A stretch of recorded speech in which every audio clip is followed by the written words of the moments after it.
ನಮಸ್ಕಾರ ಸ್ನೇಹಿತರೆ, ಸಂಜು ಸ್ಯಾಮ್ಸನ್ ಅವರನ್ನ ಮೋಸ ಮಾಡಿ ಔಟ್ ಮಾಡಿದರು ಅಂಪೈರ್. ಬಳಿಕ ಪೋಸ್ಟ್ ಮ್ಯಾಚ್ ಪ್ರೆಸೆಂಟೇಷನ್ ವೇಳೆ ಸ್ಪಷ್ಟ ಉತ್ತರವನ್ನ ನೀಡಿದರು ಅಂಪೈರ್. ಹಾಗಾದರೆ ಸುದ್ದಿಯ ಸಂಪೂರ್ಣ ಮಾಹಿತಿ ಏನು? ಅಷ್ಟಕ್ಕೂ ಪಂದ್ಯ ಮುಕ್ತಾಯದ ಬಳಿಕ ಸಂಜು ಸ್ಯಾಮ್ಸನ್ ಅವರ ಔಟ್ ಕುರಿತು ಅಂಪೈರ್ ಹೇಳಿದ್ದೇನು ಗೊತ್ತಾ? ಹೀಗೆ ಇದರೆಲ್ಲದರ ಬಗ್ಗೆ ಇವತ್ತಿನ ಈ ಒಂದು ವಿಡಿಯೋದಲ್ಲಿ ತಿಳಿಸ್ಕೊಡ್ತಾ ಹೋಗ್ತೀನಿ. ಹೀಗಾಗಿ ದಯವಿಟ್ಟು ಈ ವಿಡಿಯೋವನ್ನ ಕೊನೆವರೆಗೂ ನೋಡಿ ಸ್ನೇಹಿತರೆ. ಆದರೆ ಅದಕ್ಕಿಂತಲೂ ಮುನ್ನ ನೀವು ಕೂಡ ಸಂಜು ಸ್ಯಾಮ್ಸನ್ ಅವರ ಅಭಿಮಾನಿಗಳಾಗಿ ಈ ವಿಡಿಯೋವನ್ನ ನೋಡುತ್ತಿದ್ದರೆ ತಪ್ಪದೆ ಈ ಕೂಡಲೇ ಈ ವಿಡಿಯೋಗೊಂದು ಲೈಕ್ ಮಾಡಿ.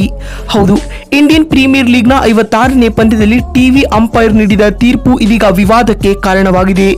ದೆಹಲಿಯ ಅರುಣ್ ಜೇಟ್ಲಿ ಮೈದಾನದಲ್ಲಿ ನಡೆದ ಈ ಪಂದ್ಯದಲ್ಲಿ ಡೆಲ್ಲಿ ಕ್ಯಾಪಿಟಲ್ಸ್ ಹಾಗೂ ರಾಜಸ್ಥಾನ ರಾಯಲ್ಸ್ ತಂಡಗಳು ಮುಖಾಮುಖಿಯಾಗಿದ್ದವು. ಈ ಒಂದು ಪಂದ್ಯದಲ್ಲಿ ಟಾಸ್ ಸೋತರೂ ಮೊದಲು ಬ್ಯಾಟಿಂಗ್ ಮಾಡುವ ಅವಕಾಶ ಪಡೆದ ಡೆಲ್ಲಿ ಕ್ಯಾಪಿಟಲ್ಸ್ ತಂಡವು ನಿಗದಿತ 20 ಓವರ್ಗಳಲ್ಲಿ 8 ವಿಕೆಟ್ ಕಳೆದುಕೊಂಡು 221 ರನ್ ಕಲೆ ಹಾಕಿತು. 222 ರನ್ಗಳ ಕಠಿಣ ಗುರಿ ಪಡೆದ ರಾಜಸ್ಥಾನ ರಾಯಲ್ಸ್ ತಂಡದ ಪರ ನಾಯಕ ಸಂಜು ಸ್ಯಾಮ್ಸನ್ ಭರ್ಜರಿ ಬ್ಯಾಟಿಂಗ್ ಪ್ರದರ್ಶಿಸಿದರು. 45 ಎಸೆತಗಳಲ್ಲಿ 6 ಸಿಕ್ಸರ್ ಹಾಗೂ 8 ಫೋರ್ಗಳೊಂದಿಗೆ 86 ರನ್ ಬಾರಿಸಿದ್ದ ಸಂಜು ಸ್ಯಾಮ್ಸನ್ ವೇಗಿ ಮುಖೇಶ್ ಕುಮಾರ್ ಅವರು ಎಸೆದ 16ನೇ ಓವರ್ನ 4ನೇ ಎಸೆತದಲ್ಲಿ 6 ಸಿಡಿಸಲು ಯತ್ನಿಸಿದರು. ಆದರೆ ಚೆಂಡು ನೇರವಾಗಿ ಲಾಂಗ್ ಗನ್ ನಲ್ಲಿ ಫೀಲ್ಡಿನಲ್ಲಿದ್ದ ಶಾಯ್ ಹೋಪ್ ರವರ ಕೈ ಸೇರಿತು.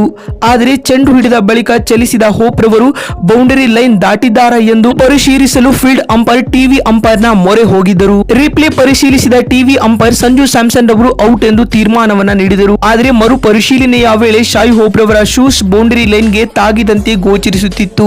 ಇತ್ತ ಸಂಜು ಸ್ಯಾಮ್ಸನ್ ಕೂಡ ಈ ಬಗ್ಗೆ ಫೀಲ್ಡ್ ಅಂಪೈರ್ ಜೊತೆ ವಾದಕ್ಕಿಳಿದರು. ಅಲ್ಲದೆ ಮತ್ತೊಮ್ಮೆ ಪರಿಶೀಲಿಸುವಂತೆ ಮನವಿಯನ್ನ ಕೂಡ ಮಾಡಿದರು. ಆದರೆ ಟಿವಿ ಅಂಪೈರ್ ನೀಡಿದ ತೀರ್ಪೇ ಅಂತಿಮವೆಂದು ಮತ್ತು ಡಿಆರ್ಎಸ್ ತೆಗೆದುಕೊಳ್ಳಲು ಅವಕಾಶವಿಲ್ಲ ಎಂದು ಸ್ಯಾಮ್ಸನ್ ರವರನ್ನ ಫೀಲ್ಡ್ ಅಂಪೈರ್ ಹೊರಕಳಿಸಿದರು. ಇದರ ಬೆನ್ನಲ್ಲೇ ಸಂಜು ಸ್ಯಾಮ್ಸನ್ ರವರು ಔಟ್ ಅಥವಾ ನಾಟ್ ಔಟ್ ಎನ್ನುವುದರ ಕುರಿತು ಅಂಪೈರ್ ಇದೀಗ ಸ್ಪಷ್ಟ ಉತ್ತರವನ್ನ ನೀಡಿದ್ದಾರೆ. ಇಲ್ಲಿ ಶಾಯ್ ಹೋಪ್ ರವರು ಕೂದಲೆಳೆಯ ಅಂತರದಲ್ಲಿ ಚೆಂಡನ್ನ ಹಿಡಿದಿರುವುದು ಸ್ಪಷ್ಟ. ಇದಕ್ಕೆ ಸಾಕ್ಷಿಯಾಗಿ ಅಂಪೈರ್ಗಳು ಮರುಪರಿಶೀಲನೆಯನ್ನ ನಡೆಸಿದ್ದಾರೆ. ನಾವು ಪ್ರತಿ ನಿಯಮಗಳನ್ನ ಗಮನದಲ್ಲಿಟ್ಟುಕೊಂಡು ಪ್ರತಿ ನಿರ್ಧಾರವನ್ನ ಪ್ರಕಟಿಸುತ್ತೇವೆ ಎಂದು ಅಂಪೈರ್ ಹೇಳಿದ್ದಾರೆ. ಮಾತು ಮುಂದುವರಿಸಿದ ಅವರು, ಎದುರು ಯಾವ ಆಟಗಾರನಿರುತ್ತನೋ ಅಥವಾ ಯಾವ ದೇಶದ ಆಟಗಾರನಿರುತ್ತನೋ ಎನ್ನುವುದರ ಮೇಲೆ ಯಾವತ್ತಿಗೂ ನಮ್ಮ ನಿರ್ಧಾರ ಅವಲಂಬಿತವಾಗಿರುವುದಿಲ್ಲ. ಬದಲಾಗಿ ನಿರ್ಧಾರ ಕೇವಲ ಸತ್ಯಕ್ಕೆ ಸಮೀಪವಾದ ನಿರ್ಧಾರವೇ ಆಗಿರುತ್ತದೆ ಎಂದು ಅಂಪೈರ್ ಹೇಳಿದ್ದಾರೆ. ಸ್ನೇಹಿತರೆ, ನಿಮಗೆ ಏನು ಅನಿಸುತ್ತದೆ? ಸಂಜು ಸ್ಯಾಮ್ಸನ್ ಅವರು ನಿಜವಾಗಿಯೂ ಔಟ್ ಆಗಿದ್ರಾ ಅಥವಾ ಇಲ್ವಾ ಎನ್ನುವುದನ್ನ ಕಮೆಂಟ್ ಮಾಡುವ ಮೂಲಕ ತಪ್ಪದೆ ತಿಳಿಸಿ. ವಿಡಿಯೋವನ್ನ ಇಲ್ಲಿವರೆಗೂ ನೋಡಿದ್ದಕ್ಕಾಗಿ ಧನ್ಯವಾದಗಳು.